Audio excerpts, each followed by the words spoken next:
Welcome to This Is My Space, the podcast that takes you on a wild ride through the crowded mind of author MC Castile, affectionately known as Mac. She's not your typical host. Whether it's the inspiration behind her novels or diving headfirst into religion, politics, or aging, Mac ventures where others won't. For her, it's about creating a space where voices can be heard, opinions can clash, and ideas can flow. She's here to ignite curiosity within you while offering a refreshing perspective on the world we live in. Sit back, hold on, and tune in for Mac's latest episode.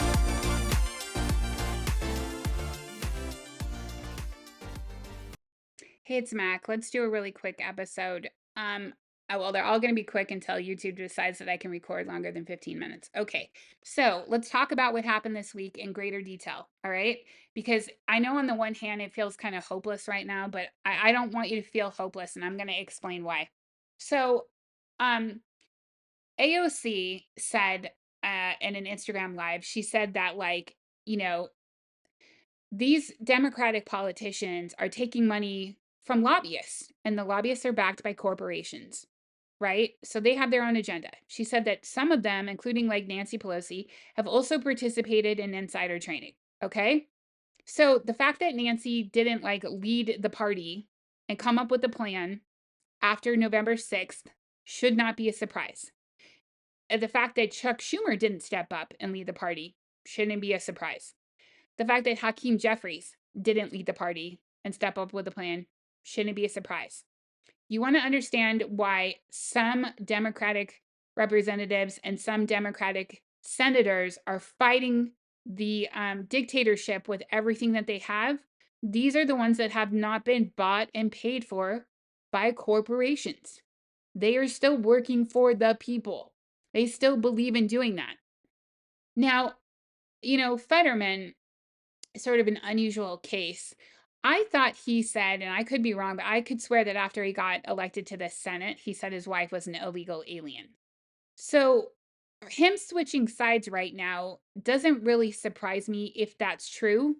If she does not have citizenship yet, then it's very possible they're holding that over his head. I mean, it's a possibility. Either way, he put himself in a very vulnerable situation there. Now, that brings me to another point, and that's that the Republicans are saying that they can't possibly represent their constituents because they are being threatened. You know what? The ones that I've seen that are holding town halls, they don't seem afraid, like not even a little bit. In fact, when they start going into their talking points for the regime, they all seemed pretty surprised that people were pushing back. Like they thought that this was like Twitter or Fox News, these town halls, and that they could just say whatever they want, and people be like, "Yeah, yeah, I hate them too. Those damn liberals, da da da da da. They're evil, blah blah blah." I mean, I think that's honestly what they thought was going to happen, and they seem genuinely surprised that people are not actually happy with seeing their neighbors lose their federal jobs. Veterans are not happy losing their federal jobs.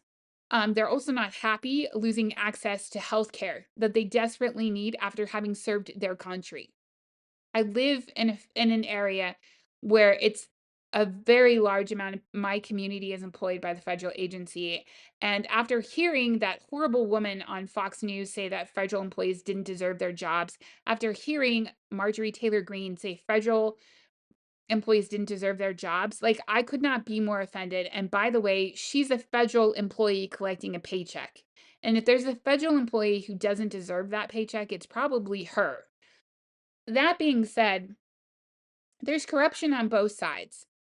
And while some of them might be getting threatened, I don't believe it's the majority of them at all. I think that they got together and they decided that was a talking point. But let's play this out for a second. Let's say that they actually are being threatened, their families are being threatened. What do you think is happening to AOC and Jasmine Crockett on the daily? On the daily, these women are being threatened.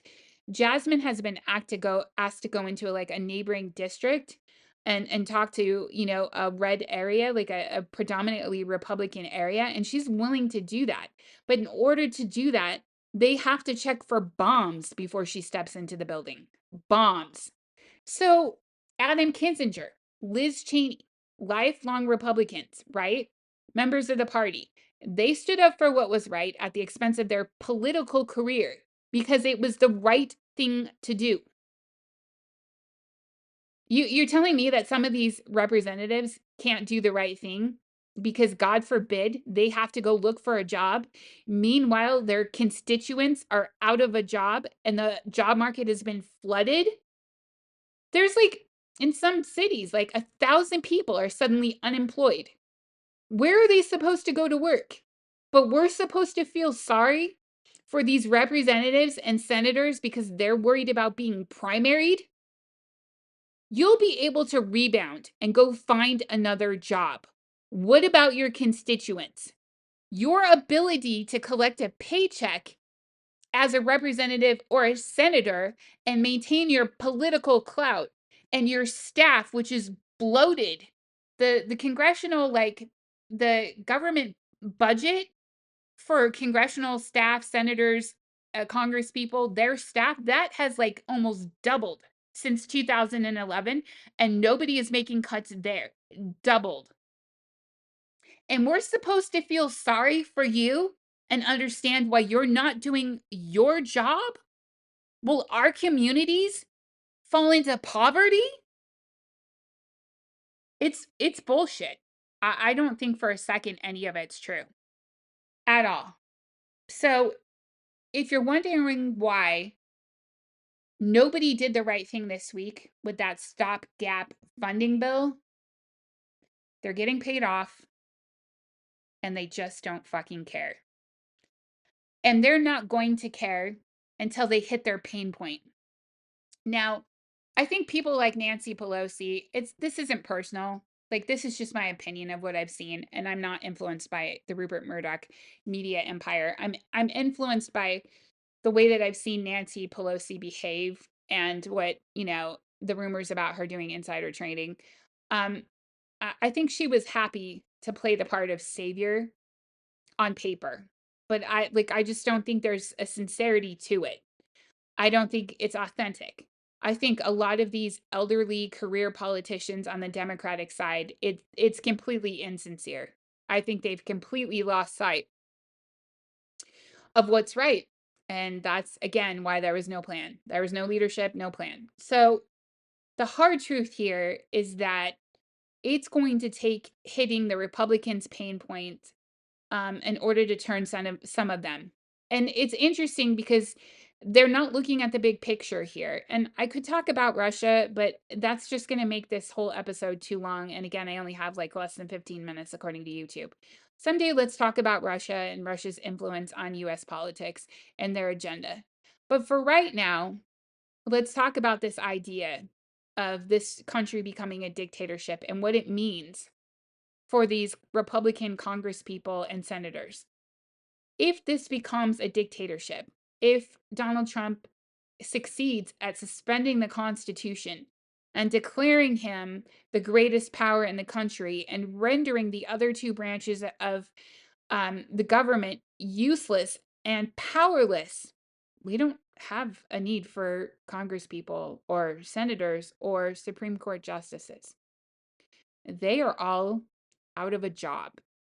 And not only are they out of a job, but their existence is a threat to the dictatorship. So, what's strange about this whole situation to me is that none of these people, including the Democrats, the 8 of them that should have stepped up to the plate this week, none of them seem to be thinking about the bigger picture and what it truly means to surrender to an authoritarian regime. Not a single one of them. Like, did you guys flunk history? I mean, how do you think this is going to play out for you? I mean, I never counted on any of them to act in our own best interest. What surprises me every single day is that in reality, they're not acting in theirs either. Like, it's very possible that being primaried is the least of their concerns. So, um, I'm going to try to remind you guys though that like as a Gen Xer, I lived through 9/11. And so I can tell you firsthand that we, the people, have been united before. We have put aside our differences. We have put aside our political ideology, and we have come together, and we have stood for what was right. We've done it before, and we could do it again. So don't pin your hopes on these corrupt politicians on both sides, especially the performative ones who like to pretend to be some sort of fucking savior when they're really not. Don't put your hope on them. Put your hope on your community.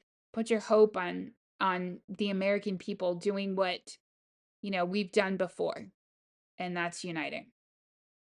That's what I believe will happen. I believe ultimately it'll be we the people that restore the Constitution. We the people that drive out the wannabe dictator, the wannabe king. We the people that put an end to the Russian influence in our elections. It's we the people that are going to make a more fair and just union for everybody. Everybody in the 99%. So keep the faith, okay? And happy St. Patrick's Day.